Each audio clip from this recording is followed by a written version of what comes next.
我写过半年汉语我写过半年汉语ខ្ញុំធ្លាប់រៀនភាសាចិនកន្លះឆ្នាំ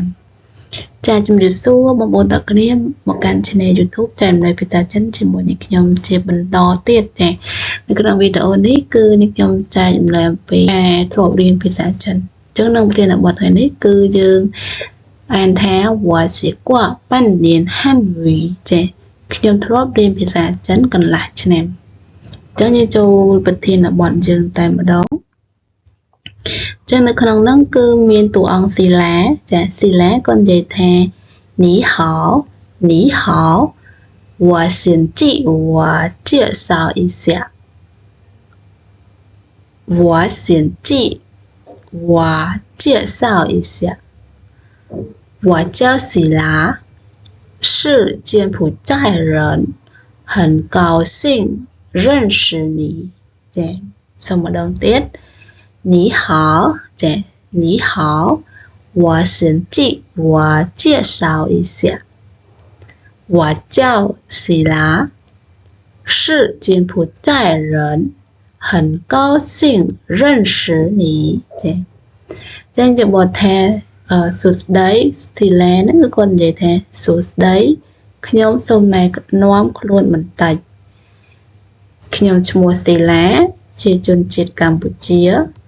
រីករាយណាស់ដែលបានស្គាល់អ្នកជួបគ្នាក៏អត់ទាន់ស្គាល់គ្នាទេអញ្ចឹងដល់ពេលអត់ទាន់ស្គាល់គ្នាគឺធ្វើការណែនាំខ្លួនប្រាប់ពីយើងទៅកាន់ដៃគូម្ខាងទៀតចាអញ្ចឹងតនៅប្រយោគរបស់ស៊ីឡា我学过半年韩语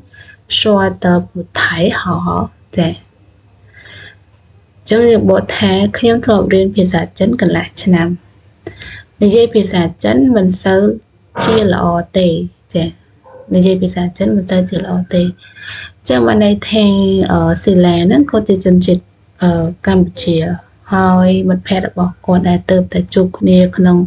ពេលដំបូងហ្នឹងគឺជាជនជាតិចិនចាចឹងគាត់និយាយភាសាចិនទៅ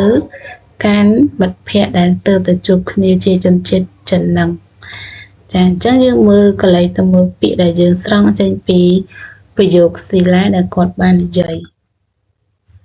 អញ្ចឹងប្រយោគដែលស៊ីឡាបាននិយាយគឺមានជីវ៉ាជាបទថាខ្លួនឯងជីវ៉ាខ្លួនឯងជាសោជាបទថាឧទ្ទេសនាមឬក៏ការណែនាំបានន័យថាយើងណែនាំខ្លួនប្រាប់ពីខ្លួនយើងទៅកាន់ដៃគូម្ខាងទៀតចាជាសោចាបើថាទេសនាមឬក៏ការណែនាំ学过ចា学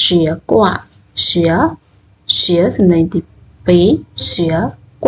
ជាមកថាធ្លាប់រៀនចាធ្លាប់រៀនបើតាមមកពាក្យ学នេះគឺយើងបកថារៀនចារៀន学过ជាមកថាធ្លាប់រៀន汉语ជាបកថាភាសាចិន汉语ភាសាចិនហានសំឡេងទី4ហឿអានហាន语សំឡេងទី3មាត់ស្រួច语汉语